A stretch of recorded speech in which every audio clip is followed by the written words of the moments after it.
Welcome back, children, to our Class 10 Political Science Chapter 7 Outcomes of Democracy. In the previous lectures, we have studied about how we assess democracy's outcomes, wherein we try to understand that why we feel democracy is a better form of government than any other, isn't it? And that is because democracy promotes equality among the citizens. It enhances the dignity of the individuals. It improves the quality of the decision making. It provides a method to resolve conflicts. And not only that, but also it allows the rooms to correct mistakes, isn't it?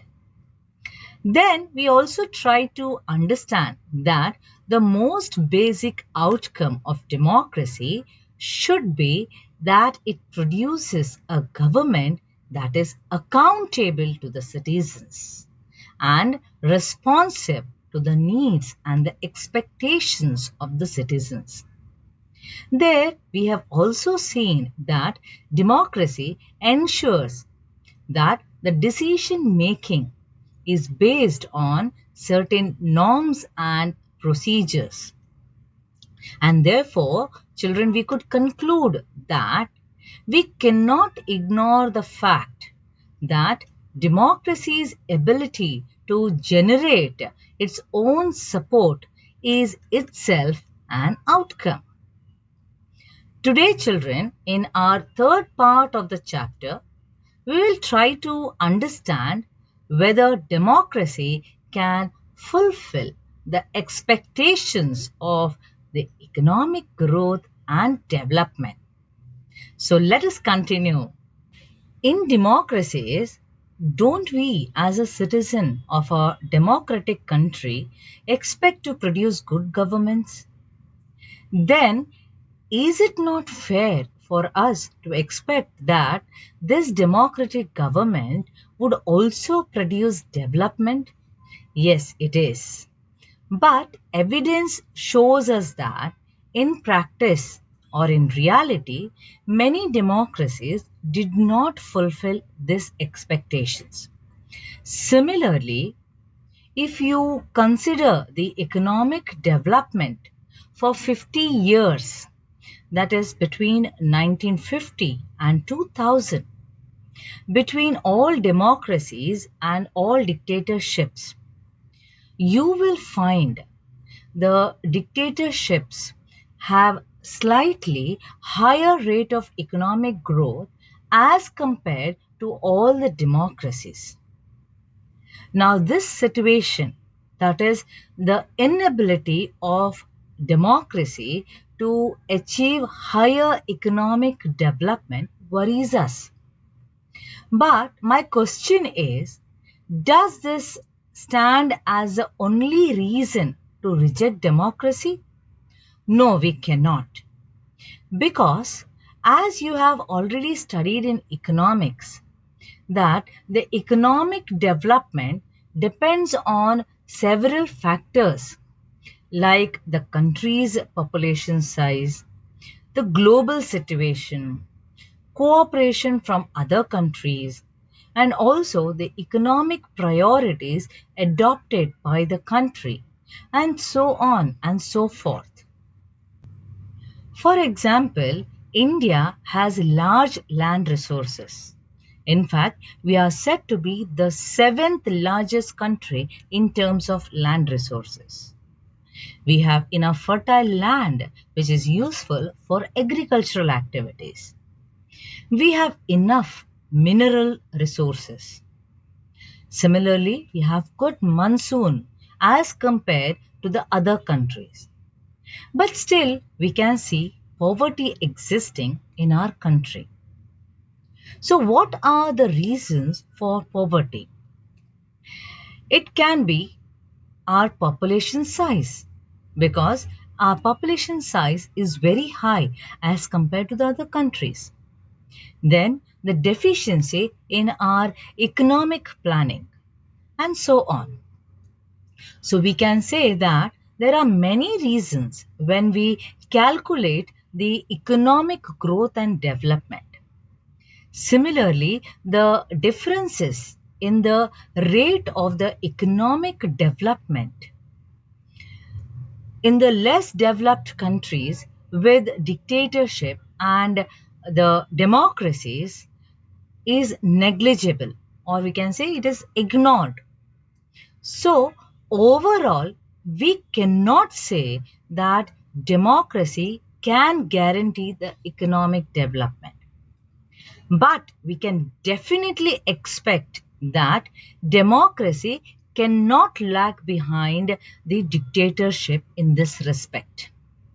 Or in other words, we can say that democracy can definitely compete with dictatorship over the economic growth. When people find such sufficient or significant differences in the rates of the economic growth between the countries under dictatorship and democracy, they find that it is better to prefer democracy over other forms of government, as it has several other positive outcomes. Like we have already seen that in democracy, the government is accountable to the people, it is responsive, and also it is a legitimate government. Therefore, though the economic growth may be less in some given point of time, but if people are satisfied with certain governments, then it is but obvious that they are ready to accept democracy over other forms of government. In democratic countries, we can see the economic disparities. Like as per this particular cartoon, the upper part of the body is well built. The middle part of the body is okay. But the lower part of the body is very thin. Now, as per this picture, there is a huge economic gap. And this economic gap is also called as economic disparity, which we can see in different countries, right? And the arguments about democracy tend to be very passionate. And it should be, children. As democracy appeals to some of our deep values like liberty, equality, fraternity, equal law for every individual, etc. And these debates cannot be resolved in a simple way or so easily. In order to simplify the debates about democracy or to resolve the debates, one should need some facts and figures. In common words, we need proofs. And yes, the debates should be based on the facts and figures. In democracy, there is a similar debate that is about the economic outcomes of democracy. Now, over the years, many students of democracy have gathered the evidences carefully in order to see what is the relationship of democracy with the economic growth and economic inequalities. Now, the data shows that on an average, the dictatorial regimes have had a slightly better records of economic growth. That is, all the dictatorial regimes have an economic growth of 4.42% and all the democratic regimes have 3.95% as a growth rate, economic growth rate. But when we compare the poor countries under the dictatorship and under democracy, we find the poor countries under dictatorship having a economic growth rate of 4.34% and the poor countries under democracy having an economic growth rate of 4.28%. Therefore, we cannot see much differences in the economic growth rate in poor countries which comes under a dictatorship or under democracy. Right? Then there's a question, why can't we have democracy? Or why not democracy?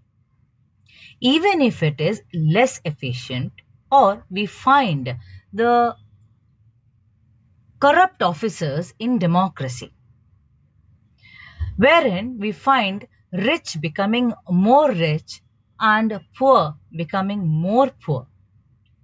But still we prefer democracy, as we elect our representatives by giving our vote, and as people are, or we can say people's participation is given more importance in democracy as compared to the other forms of government. Similarly, if we see this particular table which shows the data within the democracies, there can be very high degree of inequalities. Like in the democratic countries of South Africa and Brazil, the top 20% of the people take away the national income more than 60% of the population, and leaving less than 3% for the bottom level of 20% of population, which comes under the poor section. But the condition is different in, or we can say is better in the democratic countries like Denmark and Hungary in this respect. Clear, children?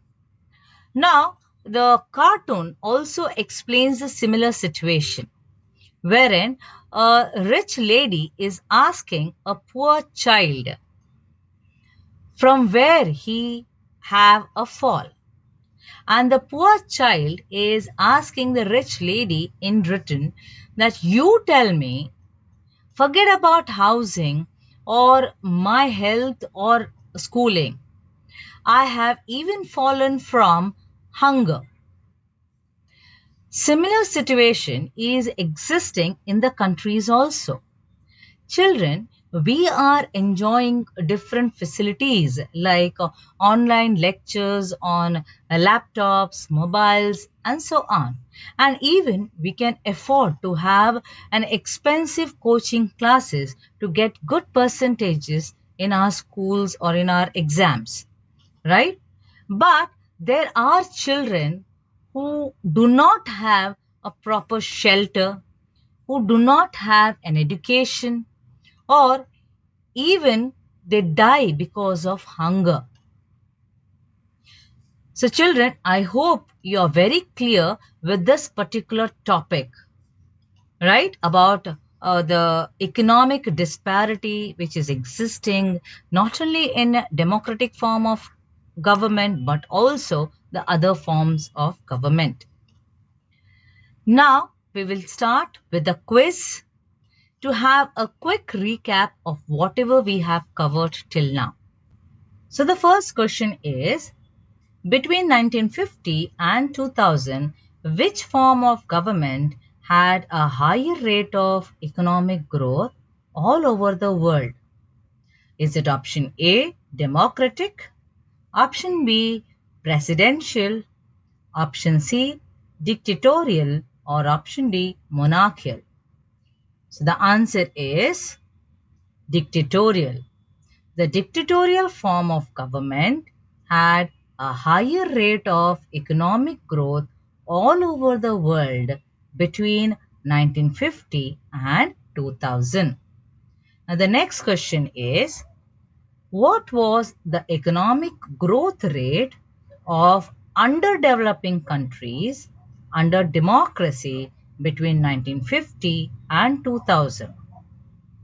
Is it option A 4.28%, option B 4.68%, option C 4.88%, or option D 4.48%? And the answer is 4.28%. Right, children? So, 4.28% was the economic growth rate of underdeveloping countries under democracy between 1950 and 2000. Now, the next question is, what is the share in national income of the top 20 people of South Africa?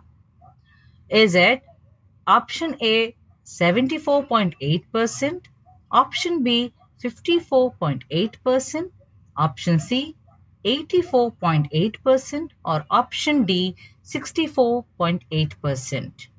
And the answer is 64.8% is the share in national income of the top 20% people in South Africa.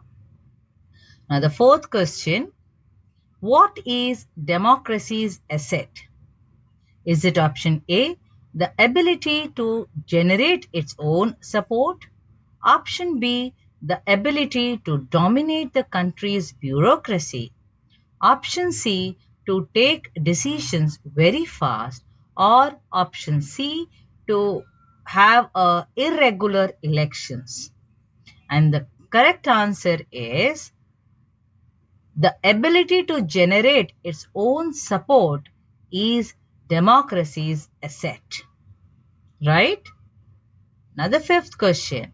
What was the rate of economic growth of all democratic regimes between 1950 and 2000?